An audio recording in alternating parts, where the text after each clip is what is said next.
नमस्कार, मैं अर्चना मेहता और आप देख रहे हैं न्यू इंडिया लाइव। देश में हर साल गणतंत्र दिवस परेड में दिल्ली के कर्तव्य पथ पर राज्यों की झांकी निकाली जाती है, लेकिन इस बार भी दिल्ली की झांकी को केंद्र सरकार द्वारा रिजेक्ट कर दिया गया। दिल्ली सरकार के कला, संस्कृति और भाषा मंत्री सौरभ भारद्वाज का कहना है कि पिछले 3 सालों से केंद्र सरकार 26 जनवरी को होने वाली झांकी परेड में दिल्ली की झांकियों के संबंध में दिए जाने वाले प्रस्ताव को ठुकरा रही है। उन्होंने बताया कि दिल्ली इस देश की राजधानी है और ये सभी झांकियां दिल्ली में ही निकाली जाती है, लेकिन बड़े आश्चर्य की बात है कि दिल्ली की झांकियों को ही 26 जनवरी की परेड में पिछले 3 साल से जगह नहीं दी जा रही। आखिरी बार साल 2021 में दिल्ली की झांकी गणतंत्र दिवस परेड का हिस्सा बनी थी। तब से लेकर इस बार तक यानी 2024 में भी ऐसा लग रहा है कि न जाने इस परेड को जगह मिलेगी या नहीं मिलेगी।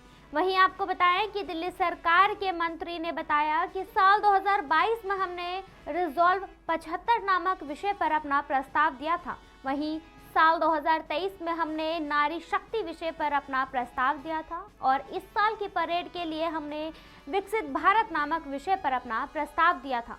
लेकिन लगातार 3 सालों से केंद्र सरकार दिल्ली की झांकियों को प्रस्तावों को ठुकरा रही है। सौरभ भारद्वाज का कहना है कि केंद्र सरकार झांकियों के विषय में दोहरा चरित्र अपना रही है।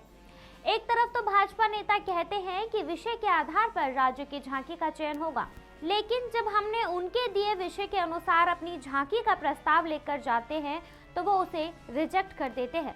वहीं अगर केंद्र सरकार द्वारा इन झांकियों में कुछ बदलाव करने के निर्देश दिए जाते हैं तो हम केंद्र सरकार के आदेश अनुसार वे परिवर्तन भी कर लेते हैं। तो फिर किस आधार पर भाजपा के नेता इस बात को कह रहे हैं कि झांकियों को स्वीकृति तो उसके विषय पर निर्भर करती है। मंत्री सौरभ भारद्वाज ने बताया कि ये बड़ा ही दुखद है कि केंद्र सरकार के द्वारा दिए गए विषय पर झांकी का प्रस्ताव तैयार करने और केंद्र सरकार द्वारा सुझाए गए बदलावों को स्वीकृत करने के बावजूद भी दिल्ली सरकार की झांकियों को दिल्ली में होने वाली 26 जनवरी की परेड में शामिल होने का मौका नहीं दिया गया। साल 2024 में होने वाली 26 जनवरी की परेड के संबंध में केंद्र सरकार द्वारा दिए गए विषय विकसित भारत के संबंध में जानकारी देते हुए मंत्री सौरभ भारद्वाज ने कहा कि दिल्ली सरकार ने अपने प्रस्ताव में दिल्ली की स्वास्थ्य व्यवस्था, मोहल्ला क्लिनिक और बेहतर शिक्षा प्रणाली के लिए दिल्ली के स्कूलों को रखा था,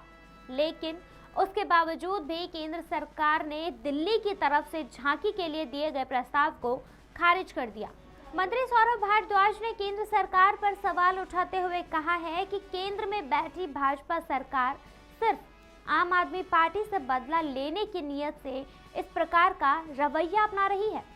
ऐसा नहीं कि केंद्र सरकार ने सिर्फ दिल्ली में आम आदमी पार्टी की सरकार द्वारा दिए गए झांकी के प्रस्ताव को ठुकरा रही है, बल्कि पंजाब में भी आम आदमी पार्टी की सरकार द्वारा दिए गए प्रस्ताव को अस्वीकार कर दिया गया है। केंद्र सरकार के इस कृत्य से साफ तौर पर यह समझा जा सकता है कि दिल्ली और पंजाब की सरकार द्वारा प्रस्तुत किए गए झांकी के प्रस्ताव को किसी त्रुटि या कमी के आधार पर नहीं, बल्कि आम आदमी पार्टी के प्रति दुर्भावना के आधार पर अस्वीकार किया गया है। खैर, आप लोगों के 26 जनवरी के परेड को लेकर किस तरह की तैयारियां कर रहे हैं और 26 जनवरी पर दिल्ली की झांकी दिल्ली में ना निकाले जाने पर आपका क्या कहना है, कमेंट करके जरूर बताएं। तब तक के लिए देखते रहिए न्यू इंडिया लाइव।